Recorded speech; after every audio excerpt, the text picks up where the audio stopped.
G'day, Rolly fans, YouTubers, musicians, bedroom DJs. I don't know what else to call out to right now, but just going to give you my review. Why I bought and why I'm selling my Rolly Seaboard Block. I gave it a go. And the thing is, the Seaboard Block, it's a very, very nice thing. I don't know how to really tell you about it, except that it's the most sensual piece of MIDI equipment that I've ever used. The first time you touch it, it has like a cool, physically cool, not cold to the touch, but a cool sensation as you run your fingers over it. And it also kind of responds to the pressure of your fingers, and you can sort of lift notes up, stretch them out, bend notes, tremolo on notes, which is one of the reasons I bought this in the first place. Alright.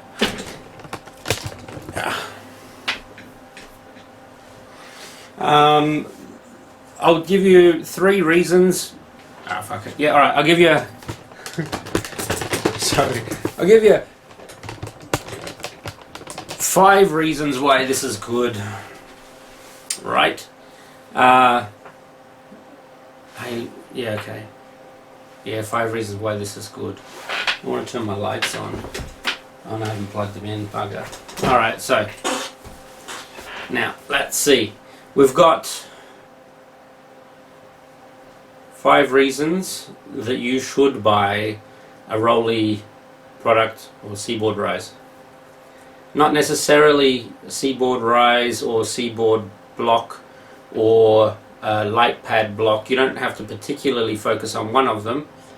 Whichever one appeals to you most, you should definitely give it a try. Get into a music shop after the quarantines are over and see if you can try some of these expressive keyboards. They have 5 dimensions of touch. I think normal MIDI is 3. Like pressure,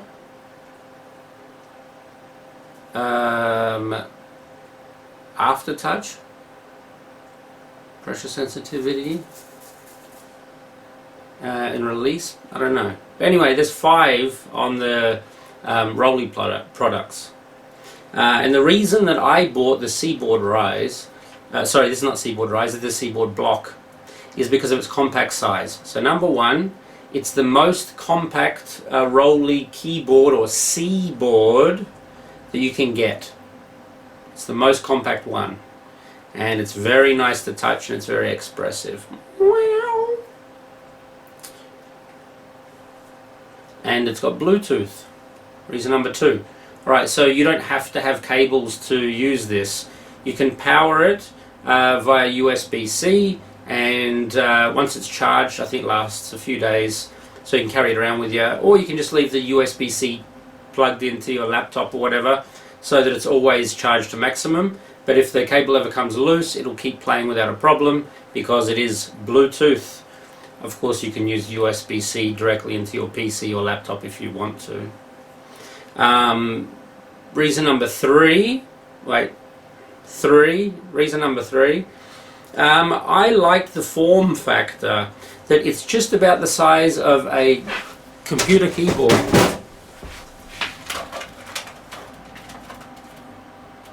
Don't know if I can unplug it, but still. So if you had a smaller form typing keyboard, I've got a 10 key less keyboard, so it doesn't have the number keys on the side. But if you had a keyboard that didn't even have these, which a lot of Ducky products are, and a lot of gamers use smaller keyboards, like Tofu, whatever his name is, Tifu. Look at that. It's exactly the same size, not counting the numbers on the end. It's exactly the same size as your keyboard. So if you've got a small form factor keyboard, such as a a ducky. Where's my ducky? I've got some duckies over here. Here's one. Alright, here's a ducky.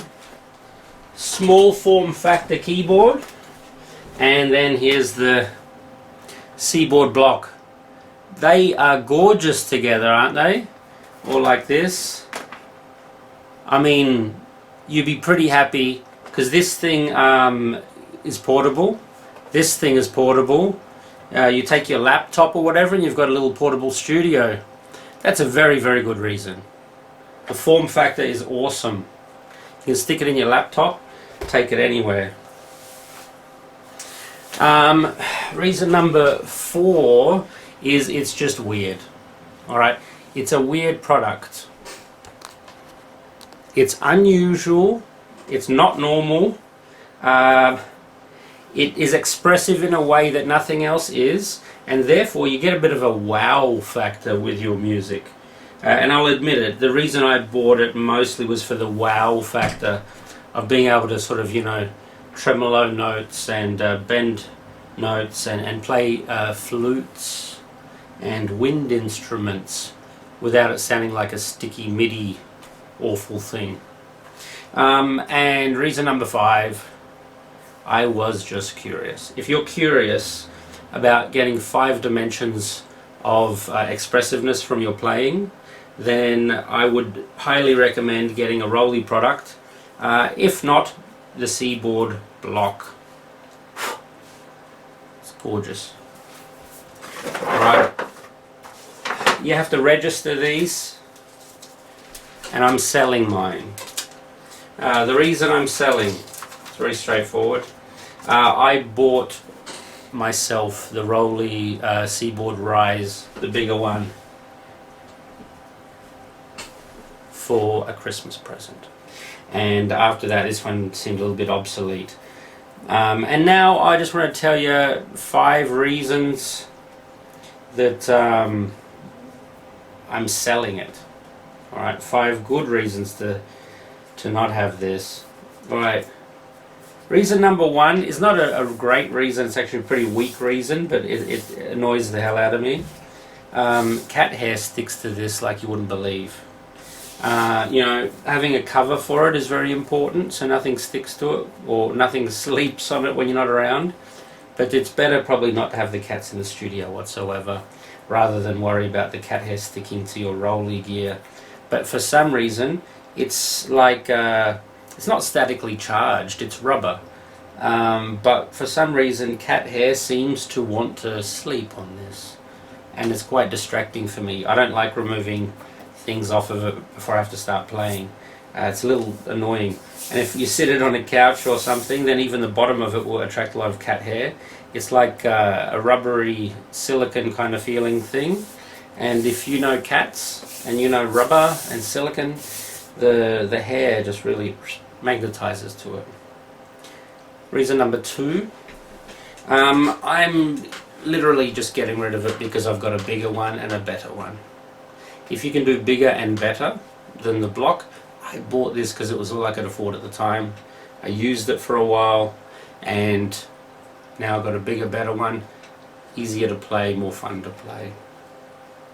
Alright, I think reason number 4 is that the smaller form factor may seem more fun, and definitely for younger people, or I know people with skinnier fingers, ladies would probably enjoy playing this very much, or just, you know, people who don't have meaty fingers like myself, because I notice that sometimes I'd be trying to hit one note, and before I know it I'm leaning into another note, and then it actually pitch bends down to the next note, which is like a half tone, which it's not what I want to hear. You know, and then so you want to be able to hit it like a MIDI keyboard, go up and down and, you know, do all the things without it interfering with the notes on either side. And because this form is so small, sometimes when you're pressing it down, you will inadvertently like roll your finger onto another note that's beside it, and then it's going to sound unharmonious or disharmonious or inharmonious, whatever, not good. atonal. Oh, and the last reason I'm selling it. The littler one I think is a bit gimmicky. The smaller one is definitely for people on the go and getting around and in the cafe and showing off or whatever. But I don't enjoy playing the smaller one as much as I enjoy playing the larger one. So time to go.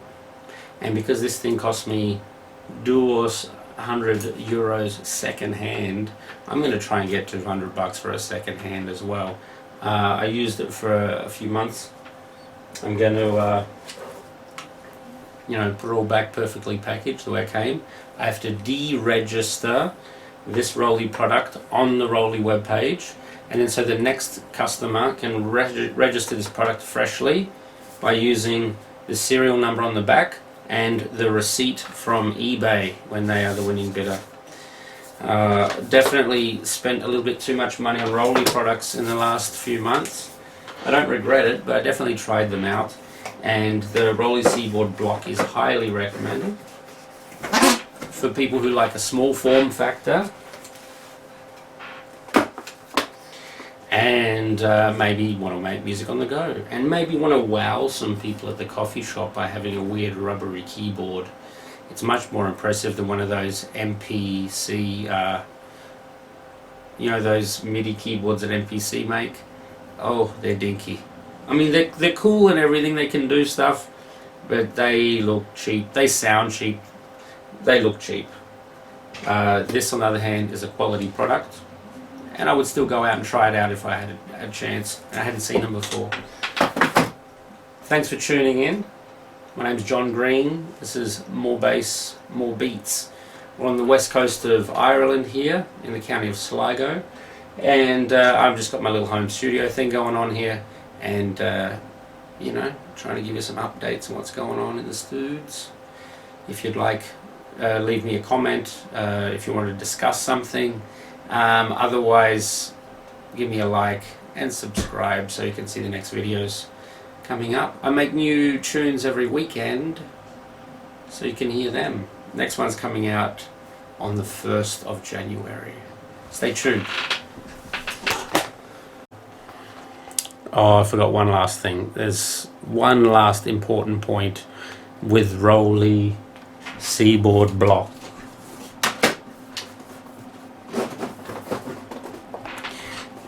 Don't even think that you're going to be making beats on it, because it's so inconsistent.